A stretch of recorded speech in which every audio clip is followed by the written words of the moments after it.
जय हिंद दोस्तों। आज हम आप लोगों को कराएंगे बीपीएससी ट्राई 2.0 किरण पब्लिकेशन का प्रैक्टिस सेट 3 कराएंगे। कौन सा कराएंगे? प्रैक्टिस सेट 3 कराएंगे। गलती से प्रैक्टिस सेट 2 लग गया। कौन सा कराएंगे? Practice set 3। प्रैक्टिस सेट 3 कराने वाले हैं। ठीक है, किरण पब्लिकेशन का प्रैक्टिस सेट 3 कराएंगे। ठीक है, प्रैक्टिस सेट 3। तो ये गलती से लग गया, उसके लिए सॉरी। यहाँ पे देखिए मॉडल प्रैक्टिस सेट 3 है। इसमें आज हम आपको भाषा अहिर्ता कहलाएंगे जो 30 नंबर का होता है। ठीक है, 30 नंबर वाला। तो देखिए मॉडल प्रैक्टिस सेट कौन सा है? 3rd है मॉडल प्रैक्टिस सेट। कराते हैं आपको। पहला क्वेश्चन देखिए, इसमें क्या बोला गया है कि find out which part of the following sentence has an error. किस पार्ट में सेंटेंस के एरर है? तो पहला पार्ट है आई आस्क्ड हिम, मतलब पहला पार्ट यहाँ तक है, आई आस्क्ड हिम। ठीक है, उसके बाद दूसरा पार्ट है how could he go out. How could मतलब जब भी डायरेक्ट इंडायरेक्ट में हाउ से जुड़ता है, मतलब जब भी क्वेश्चन वर्ड से जुड़ता है उसके बाद सब्जेक्ट होना चाहिए। क्या होना चाहिए? सब्जेक्ट होना चाहिए। यहाँ पे क्या लगा दिया? कुड लगा दिया। पहले ही होना चाहिए, तो ही कुड होना चाहिए। तो यही सेकंड पार्ट में इसके क्या मिस्टेक है। ठीक है, तो पहले का ऑप्शन कौन सा गलत होगा? सेकंड सही होगा। नेक्स्ट क्वेश्चन देखिए। नेक्स्ट क्वेश्चन आपका है, नेक्स्ट क्वेश्चन है select group of word. Select group of words that is most nearly similar in the meaning of the idioms in the capital letter। लिखा है bring home the wagon। ठीक, इसका मतलब होता है अपने काम में सफल होना। वैकॉन मतलब bring home the wagon, अपने काम में सफल होना। तो इसमें देखिए लिखा है to achieve something successfully, to achieve something successfully। Next question देखिए, 3rd वाला। 3rd बोला गया है Australian animals that carry their young ones in pouch. तो उनको हम क्या बोलेंगे? मैमल्स नहीं बोलते हैं, क्या बोलते हैं? मैरिस्पियल्स बोलते हैं। पहला वाला ऑप्शन इसका सही है। अगला नेक्स्ट क्वेश्चन है which word mean nearly the same pacify. ठीक है, पैसिफाई का मतलब होता है थोड़ा सा काम डाउन। ठीक, तो इसका क्या हो जाएगा? 3rd का काम डाउन, शांत रहना। ठीक है, अगला क्वेश्चन इसका तो आप सबको जानते होंगे, which word is the opposite of difference. तो डिफरेंस का अपोजिट क्या होगा? सिमिलरिटीज। डिफरेंस का अपोजिट क्या होगा? सिमिलरिटीज। डिफरेंस का अपोजिट क्या हो जाएगा? सिमिलरिटीज हो जाएगा। ठीक है, नेक्स्ट क्वेश्चन देखिए आप। नेक्स्ट क्वेश्चन है choose the option with the correct spelling from the given word. तो करंट स्पेलिंग इसकी जेंटलमैन, जेंटलमैन सब कहीं लिखा, ये भी गलत, ये भी गलत। सही कौन सी? पहली वाली स्पेलिंग जेंटलमैन की सही। GEN क्या होती? GENTLEMN, जेंटलमैन होती। ठीक है, पहली वाली स्पेलिंग की क्या है सही इसकी। इंग्लिश के 2 क्वेश्चन और बचे हैं, देखिए क्या है। पहला क्वेश्चन है, 1 सेकेंड, पहला क्वेश्चन क्या है? One who takes a bright view of things is an. वो क्या होता है? ऑप्टिमिस्ट होता है, जो क्या ब्राइट व्यू को देख लेता है। अगला क्वेश्चन है these books belong to me. These book belong to me, क्या होगा? Belong to me. पहला वाला क्या होगा? सही होगा। ये आपके क्वेश्चन क्या हो गए? यहाँ तक हो गए।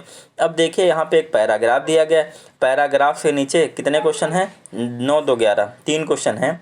तो सबसे पहले आप क्वेश्चन को एक बार पढ़ लीजिएगा। इसमें देखो सबसे पहले क्या लिखा है? उपेक्षणीय का अर्थ क्या होता है?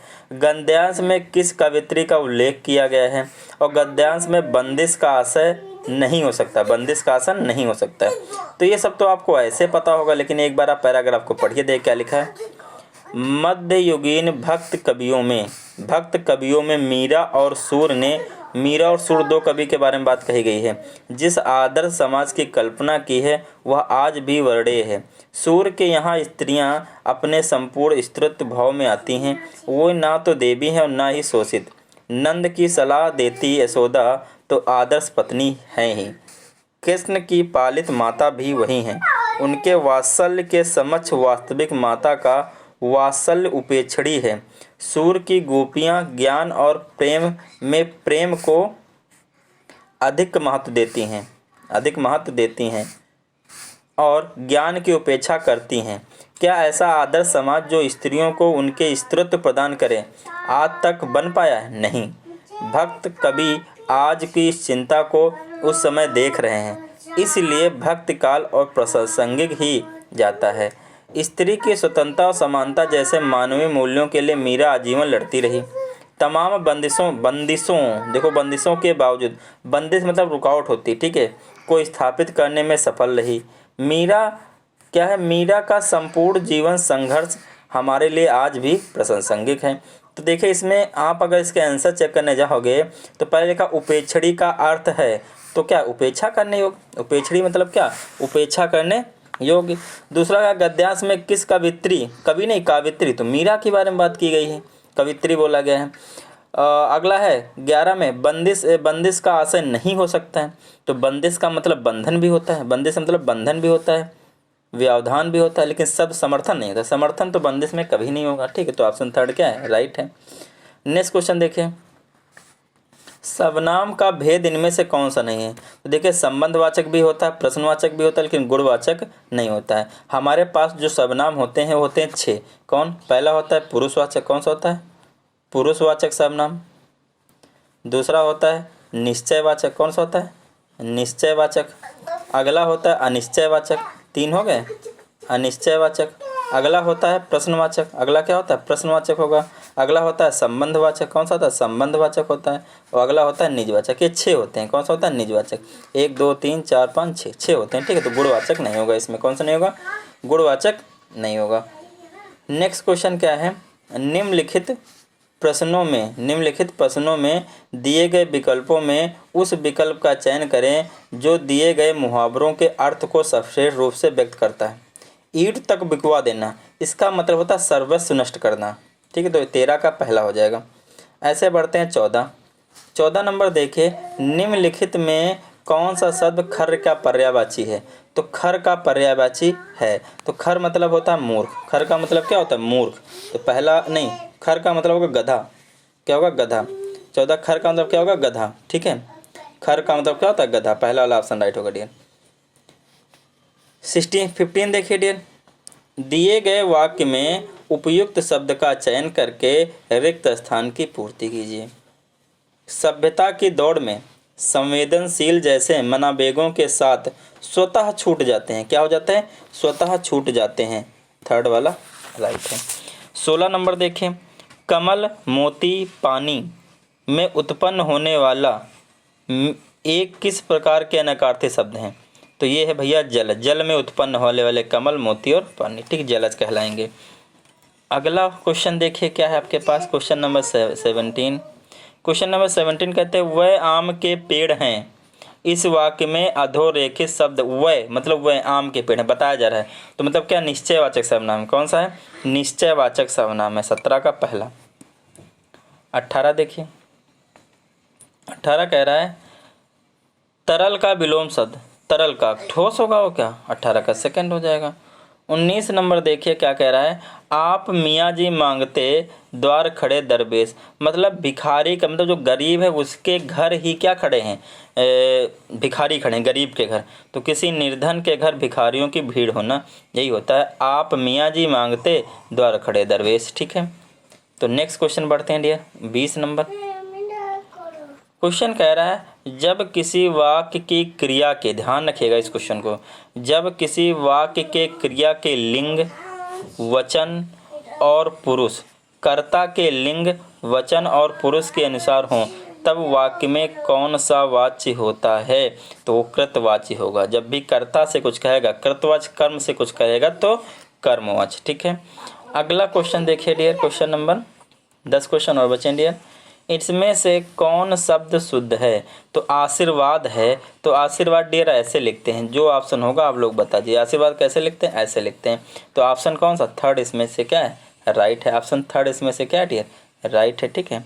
नेक्स्ट बढ़ते हैं डियर, 22 नंबर क्या बोला गया है। 22 नंबर हमसे कहा गया है निम्नलिखित में वाक्यों में संयुक्त वाक्य कौन सा है, संयुक्त वाक्य कौन सा है। तो पहला बोला वह पढ़ता भी है और नौकरी भी करता है, मतलब पढ़ता भी है और नौकरी भी करता है। संयुक्त वाक्य तो यही है, 22 का पहला लिखते हैं, लेकिन और देख लेते हैं। वह पढ़ने के लिए नौकरी करता नहीं, वह पढ़ने के अलावा नौकरी करता नहीं, तो पहला ही ऑप्शन क्या है इसका, राइट है। नेक्स्ट क्वेश्चन बढ़ते हैं। नेक्स्ट हमारा है इनमें पंडित्याय में प्रयुक्त प्रत्यय वे वर्ड होते हैं जो किसी शब्द के पीछे लग के उसका अर्थ बदल देते हैं। तो पंडित में पंडित्याय या लगाएंगे तो क्या हो जाएगा, या 23 का पहला होगा, ठीक है। उपसर्ग आगे लगते हैं, प्रत्यय पीछे लगते हैं। निजवाचक मतलब मेरा, मैं, ठीक है। इनमें से निजवाचक सर्वनाम का प्रयोग किस वाक्य में है? तो निजवाचक, यह समस्या मैं आप ही, अपने आप ही हल कर लूँगा, यही है, ठीक है, आप खुद। 25 नंबर देखिए, 25 नंबर देखिए, थोड़ा सा ऊपर का पूरा क्वेश्चन आ जाए। 25 नंबर अगर आप देखोगे तो थोड़ा सा रस के बारे में है। इसमें बोला गया है, यह देख गगन, यह देख गगन मुझ में लय, यह देख गगन मुझ में लय है, ये देख पवन मुझ में लय है, मुझ में बिलील झंकार सकल, मुझ में लय है संसार सकल, अमृत फूलता है मुझ में, संसार झूलता है मुझ में। तो कहीं भैया रौद तो है ही नहीं, शांत तो कहीं दिख ही नहीं रहा, अद्भुत रस है, मतलब किसी चीज़ को देखे अद्भुत हो जाना भाई, तो ये अद्भुत रस है, ठीक है। विस्मय स्थायी भाव, और अद्भुत का स्थायी भाव क्या होता है? विस्मय होता है। तो ऑप्शन सेकंड इसका क्या है? सही है। उपमा देखिए, क्वेश्चन नंबर 26, उपमा अलंकार के सर्वाधिक प्रयोग के लिए इनमें से कौन से कवि अधिक प्रसिद्ध हैं? तो उपमा अलंकार किसके, कौन प्रसिद्ध हैं? उपमा अलंकार के लिए कालिदास खूब पसंद है, तो ऑप्शन सेकंड है भी कालिदास, तो कालिदास को आप लगा सकते हो, ठीक है। उपमा अलंकार में कालिदास ने बहुत सारी पंक्ति लिखा है, बहुत कुछ, ठीक है। अगला क्वेश्चन है आपका 27 नंबर। 27 नंबर देखिएगा क्या बोला है, बोला गया है, निम्नलिखित प्रश्न में दिए गए 4 विकल्पों में से उस विकल्प का चयन करें जो दिए गए मुहावरों के अर्थ का सर्वश्रेष्ठ रूप से व्यक्त करते हैं। चोटी का पसीना एड़ी तक जाना, मतलब बहुत ही मेहनत कर कहना कह सकते हो सकता है, ठीक है। तो देखिए, पसीने दुविधा में पड़ा रहना, कड़ा परिश्रम करना, हाँ तो कड़ा परिश्रम करना। 28 नंबर देखिए, 28 नंबर आपका है डियर, उप विराम का प्रयोग इनमें से किस वाक्य में हुआ है? उप विराम का प्रयोग इनमें से, उप विराम आपका ऐसा दिखता है, ठीक है, ध्यान रखिए। मतलब ये कैसे, ये तो देखिए, मिस्र बंधु, मिस्र बंधु इसमें तो कहीं हुआ नहीं, देखिए इसमें दिख रहा है, इसमें हुआ है, इसमें भी नहीं हुआ है, इसमें भी नहीं हुआ, केवल सेकंड वाले में हुआ है, सेकंड में हुआ है, ठीक है, सेकंड में हुआ है, ठीक है। मिस किस में हुआ है? सेकंड में हुआ है। देखिए अगला क्वेश्चन 29 नंबर 29 नंबर आपका है, जिस समास में दोनों पद प्रधान हो तथा जिसमें समुच्चय बोधक अव्यय का लोप कर दिया जाता है उसे क्या कहते हैं? दोनों पद प्रधान हो, द्वंद्व समास होता है, माता पिता, ठीक है, ये वाले। इनमें से कौन सा शब्द इंद्र का पर्यायवाची नहीं है? इंद्र का पर्यायवाची नहीं है बोला गया, ठीक है। तो देखिए, जीमत वाहन इंद्र का पर्यायवाची होता है, वासो भी होता है, लेकिन पुलोमेजा नहीं होता है। पुलोमेजा क्या होता है? इंद्र की पत्नी, ठीक है, तो ये उसका पर्यायवाची नहीं, तो थर्ड वाला क्या है? सही है, ठीक है। तो ये क्वेश्चन आपके 30 लैंग्वेज के आज हो गए हैं, ठीक है। अब इसके क्वेश्चन बचे हैं आपके किसके? सामान्य अध्ययन के, जो आपको मैं नेक्स्ट वीडियो में कराऊंगा, ठीक है। तो मैं हर वीडियो में बता रहा हूँ। यहाँ पे अगर आप लोग देखोगे तो ये थोड़ा सा गलत लिख गया है, ठीक है, यहाँ जो PDF गलत लग गया, ये सामान्य अध्ययन नहीं हिंदी का था, और इसमें क्या है आपका, ये प्रैक्टिस सेट 2 नहीं है, क्या 3 है, ये थोड़ा सा आप लोग सही कर सकते हो, ये थोड़ा सा गलत प्रिंट हो गया है, ठीक, थोड़ा सा बनाने में 3 है, ठीक है। ओके दोस्तों, जय हिंद दोस्तों। अगर आपको मेरे द्वारा बनाई गई वीडियो अच्छी लग रही है तो प्लीज़ चैनल को लाइक शेयर सब्सक्राइब करिए, और कमेंट बॉक्स में बताइए वीडियो आपको कैसी लगी। अगर और भी ऐसी वीडियो चाहिए तो आप लोग कमेंट करके जरूर बताइएगा, ठीक है। मैं बनाता रहूँगा टिल एग्ज़ाम।